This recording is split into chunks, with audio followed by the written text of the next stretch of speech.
الله أكبر الله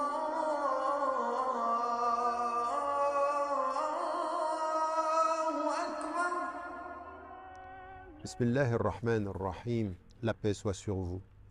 Cette année, pendant le mois du Ramadan, au gré des journées, avec les chroniques que nous allons vous présenter, nous allons discuter, aborder une notion essentielle, la notion de la réparation. La notion de la réparation, elle est centrale pour la foi, elle est centrale pour le croyant, elle est centrale même pour la vie.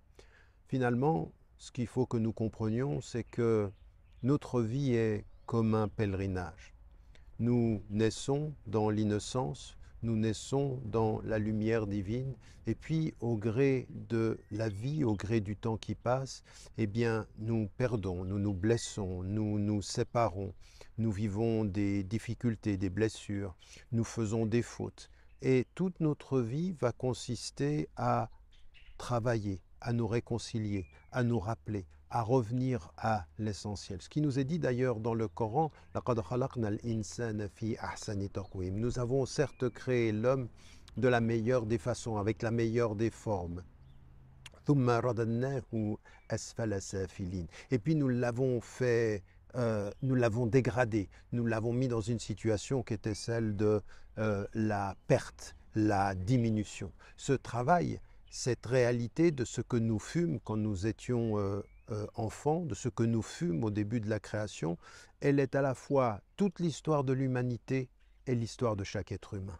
Nous avons été et nous essayons de redevenir au gré de la vie, au gré de ce pèlerinage de la vie.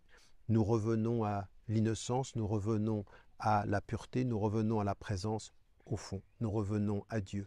Et le mois du Ramadan, celui que nous allons vivre ensemble, il est un moment dans le rituel de la musulmane et du musulman qui est celui qui permet justement de revenir à l'essentiel, de revenir à son cœur, de réparer finalement ce qui pendant une année a pu être perdu, a pu être oublié, a pu être détérioré, a pu même être cassé.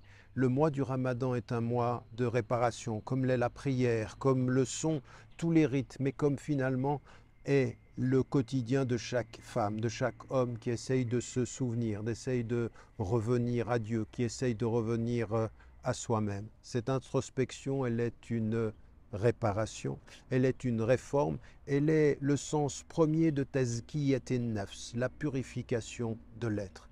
Et encore une fois, il ne faut pas essayer d'être des anges, il faut assumer d'être des êtres humains avec les fragilités, avec les fautes, avec les manquements, avec les oublis. Et au gré du temps qui passe, eh bien faire tout ce que l'on peut faire pour revenir. C'est la responsabilité de chaque femme, c'est la responsabilité de chaque être humain. Personne d'autre que nous sur la terre peut le faire pour nous-mêmes.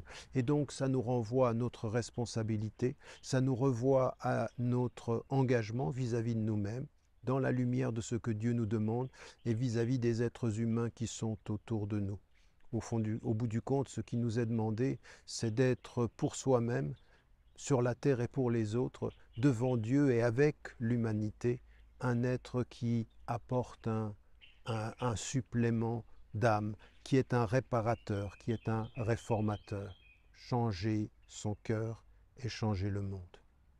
N'oubliez pas, n'oubliez jamais de dire à ceux que vous aimez que vous les aimez. La vie est fragile.